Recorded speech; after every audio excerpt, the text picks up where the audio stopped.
শিশুর কাথা লেখক ইউকিমিও মিশিমা, অনুবাদ করেছে সমরেশ মজুমদার। লোকটা সবসময় ব্যস্ত, এমনকি আজ রাতেও তাকে ছুটে যেতে হলো একটা অ্যাপয়েন্টমেন্ট রাখতে। আর বেচারা টসিকো, স্বামী যদি এমন করে কি আর করা, একা একটি ট্যাক্সি নিয়ে বাড়ি চলে এলো। যখন কোনো মহিলা একজন অভিনেতাকে, আকর্ষণীয় অভিনেতাকে বিয়ে করে, তখন তার আশা করার ব্যাপারগুলো কমে যেতে বাধ্য।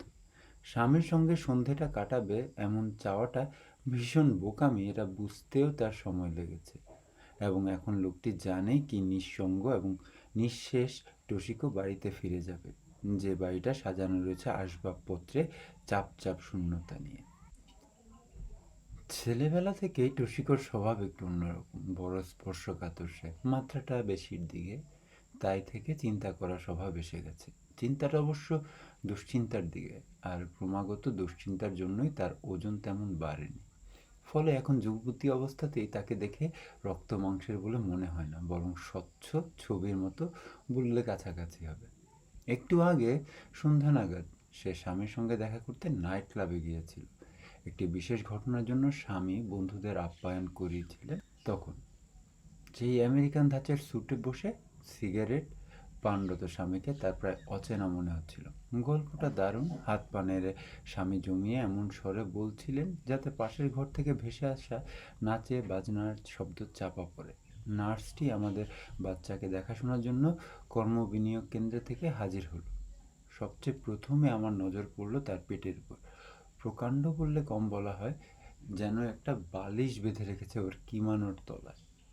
আমি আর অবাক হলাম না যখন দেখলাম আমরা সবাই মিলে যা খাই ও তার চেয়ে বেশি খেলো। সে এইভাবে থালা চাটছিল, স্বামী অবিকল নকল করে সেটা দেখালেন। গত পরশু আমরা বাচ্চাটার ঘর থেকে গোঙানি এবং কাতরানির ভেসে আসতে শুনলাম। আমরা ছুটে গেলাম সেখানে। নার্সটি মাটিতে পড়ে দু হাতে পেটে চেপে ছটফট করছে। তার কিছু দূরে বেবি কোটে শুয়ে আমাদের বাচ্চারা সমানে চিৎকার করে কাঁদছে। দৃশ্যটা দারুণ। তাহলে শেষ পর্যন্ত রহস্যের সমাধান হলো? স্বামীর এক অভিনেতা বন্ধু প্রশ্নটি করলেন। সত্যি তাই, এত বড় চমক আমার জীবনে আমি পাইনি। আমি সময় নষ্ট না করে নার্সটিকে মেঝে থেকে তুলে কম্বল বিছিয়ে শুয়ে দিলাম। সারাক্ষণ মেয়েটি একটা আহত শুয়োরের মতো চেঁচিয়ে গেল। ডাক্তার এসে পৌঁছানোর আগে শিশুটি পৃথিবীতে এসে গেল। অবশ্য তার ফলে আমাদের ঘরে রক্তের বন্যা ছুটল। এটা আমি আগেই ভেবেছিলাম, একজন শ্রোতা বিজ্ঞার মতো মন্তব্য করতে সারা ঘর হাসিতে ভরে উঠল। টসিকো নির্বাক, তার স্বামী সেই ভয়ঙ্কর ঘটনাটা এমন ভঙ্গিতে বর্ণনা করছে যেন এর চেয়ে মজার ব্যাপার আর কিছু হয় না, এবং সেটা দেখবার সুযোগ পাওয়াটা ভাগ্যর কথা। সে দু চোখ মুহূর্তের জন্য বন্ধ করতেই একটি নবজাত শিশুকে তার সামনে শুয়ে থাকতে দেখল। শিশুটির কম্পিত শরীর রক্তাক্ত কাগজে মোড়া অবস্থায় কাঠের মেঝেতে পড়ে আছে। টসিকো নিশ্চিন্ত যে ডক্টর অন্তত অবহেলার সঙ্গে তার কাজ করছেন। যে মা একটি জারজ সন্তান প্রসব করছে বলে তার ধারণা, তার প্রতি তিনি সম্মান দেখাতে চান না বলে বোধহয় সহকারীকে নির্দেশ দিয়েছেন বাচ্চাটাকে খবরের কাগজে মুড়ে ফেলতে। এই রকম চিকিৎসার অবহেলা টসিকোকে পীড়িত করছিল। কোনো রকম ওই বিরক্তিকর পরিবেশকে উপেক্ষা করে সে তার নিজের আলমারি থেকে নতুন ফ্লানেল বের করে বাচ্চাটাকে জড়িয়ে একটা আরামকেদারায় শুইয়ে দিয়েছিল। অবশ্য এসব ঘটনা ঘটেছিল ওর স্বামী সন্ধেবেলা বাড়ি থেকে বেরিয়ে যাওয়ার পর। টসিকো তাকে কিছুই বলেনি, ভয় ছিল স্বামীকে বললে সে খুব নরম, ভাবপ্রবণ ইত্যাদি ঠাট্টা শুনতে হবে, যদিও এই দৃশ্যটি তার মনে গভীর দাগ কেটেছে। আজ রাত যখন তার স্বামী বন্ধুদের সঙ্গে মজা করে গল্প করছেন এবং ওপাশে জাজ বাজছে, তখন চুপচাপ ওই ঘটনাটা ভেবে যাচ্ছিল। সে নিশ্চিত কখনো বাচ্চাটা পড়ে থাকার দৃশ্যটাকে ভুলতে পারবে না। নোংরা খবরের কাগজে মোড়া অবস্থায় মেঝেতে পড়ে আছে বাচ্চাটা। একটা কসাইয়ের দোকানের দৃশ্য যেন। নিজের জীবনটাকে যেহেতু নিটোল আরামে কেটেছে, তাই টসিকো ওই পিতৃপরিচয়হীন শিশুটার দুরবস্থা সহজে অনুভব করতে পারছে। আমি একমাত্র মানুষ যে এই ঘটনাটির জন্য লজ্জিত বোধ করছি, এইরকম চিন্তা টসিকোর মাথায় এলো। ওর মায়ের পক্ষে জানা সম্ভব নয়, বাচ্চাটার তো বোধই নেই যে সে খবরের কাগজে মোড়া অবস্থায় পড়েছিল। শুধু আমাকে সারা জীবন ওই ভয়ঙ্কর দৃশ্যটা মনে রাখতে হবে। যখন শিশুটি বড় হবে এবং তার জন্মবৃত্তান্ত জানতে চাইবে, তখন আমি যদি নীরব থাকি তাহলে কেউ তাকে ব্যাপারটা শোনাতে পারবে না। আশ্চর্যের ব্যাপার, আমার মধ্যে এমন অপরাধ বোধ আসছে। হাজার হোক, এই আমি তোকে মেঝে থেকে তুলে নতুন ফ্লানেলে মুড়ে আরাম কেদারায় শুইয়ে দিয়েছি, যেখানে ও ঘুমোতে পেরেছে স্বাচ্ছন্দ্যে। নাইট ক্লাব থেকে বেরিয়ে ওর স্বামী ট্যাক্সি ডাকলে টসিকো তাতে উঠল। বাইরে থেকে ট্যাক্সির দরজা বন্ধ করে দিয়ে স্বামী ড্রাইভারকে বললেন, ভদ্রমহিলাকে আশিগুমে পৌঁছে দাও। জানলা দিয়ে টসিকো ওর স্বামীর হাসি মুখে দেখতে পেল। হাসলে স্বামীর সুগঠিত দাঁত দেখতে পাওয়া যায়। ট্যাক্সির সিটে হেলান দিয়ে ওর মনে হলো তাদের জীবনযাত্রা খুব সহজ, খুব স্বাভাবিক। এই চিন্তাটাই তাকে দুঃখিত করলো। তার মাথায় যেসব ভাবনা আসে তা তার পক্ষে কথায় বোঝানো অসম্ভব। ট্যাক্সির পেছনের দরজা দিয়ে সে শেষবারের মতো স্বামীর দিকে তাকালো। তিনি তার গাড়ির দিকে হেঁটে যাচ্ছেন এবং তারপর তিনি জনারণ্যে হারিয়ে গেলেন। ট্যাক্সিটা চলছিল। রাস্তার দুপাশে প্রচুর বার এবং তারপর একটা থিয়েটার, যার সামনে ফুটপাতে দাঁড়িয়ে প্রচুর লোক গলাবাজি করছে। যদিও নাটক এখনই শেষ হয়েছে, তবু এর মধ্যে থিয়েটারের বাইরের আলো নিভিয়ে দেওয়া হয়েছে। টুসিকে চোখ বন্ধ করলো। যদি বা বাচ্চাটা তার জন্ম বৃত্তান্ত সম্পর্কে আদৌ ওয়াকিবহাল না হয়ে বড় হয়, তবু সে সম্মানিত নাগরিক হতে পারবে না। টসিকো ভাবছিল, ভাবনাটা তার মাথায় রেলগাড়ির কামরার মতো ছুটে যাচ্ছিল আজ। ওই নোংরা রক্তাক্ত খবরের কাগজটাই যেন ওর সারা জীবনের প্রতীক হয়ে থাকবে। কিন্তু কেন আমি ওর জন্য এত ভাবছি? এর কারণ কি আমার সন্তানের ভবিষ্যৎ নিয়ে বিবৃত? ধরা যাক 20 বছর পরে যখন আমাদের ছেলেটি একটি সুস্থ শিক্ষিত যুবক হবে, তখন একদিন ভাগ্যচক্রে ওর সঙ্গে সেই বাচ্চাটার দেখা হয়ে গেল, যার বয়স তখনও 20 হবে। এবং ধরা যাক সেই যুবকটি যদি আমার ছেলের পিঠে ছুরি বসিয়ে দেয়।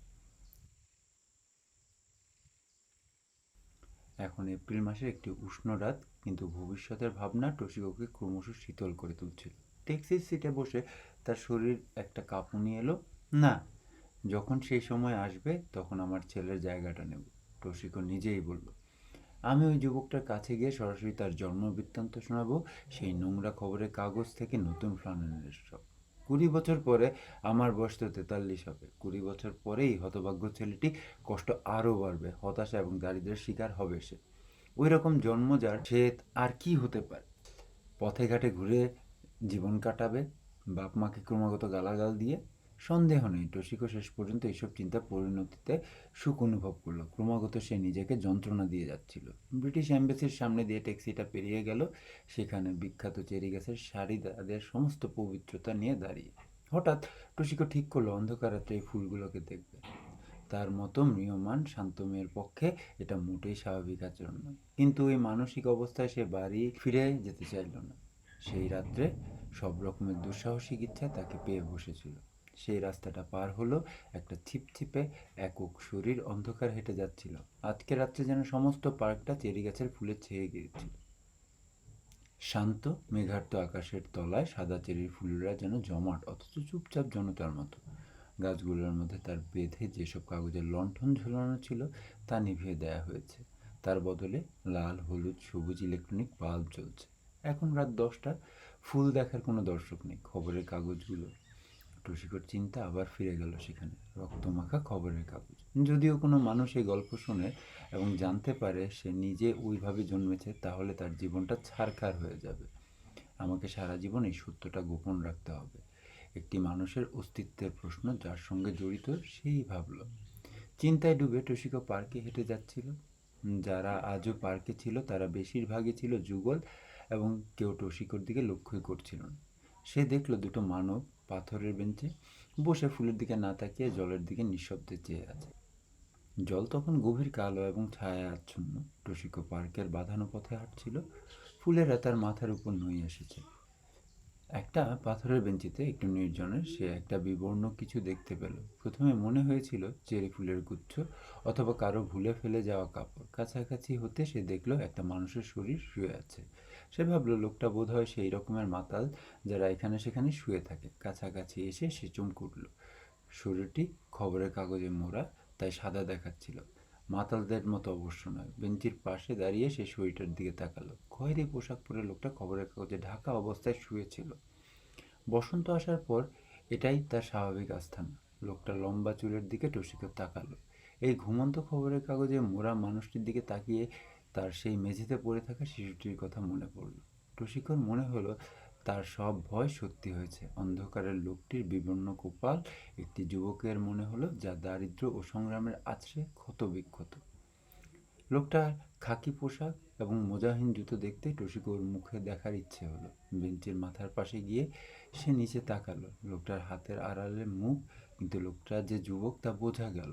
তার পুরো ভুরু এবং খাড়া নাক, মস্ত ঠোঁট, যৌবন স্পষ্ট। আরও মুখ নামালো সে। নিস্তব্ধ রাত্রে যুবক চোখ মেলল।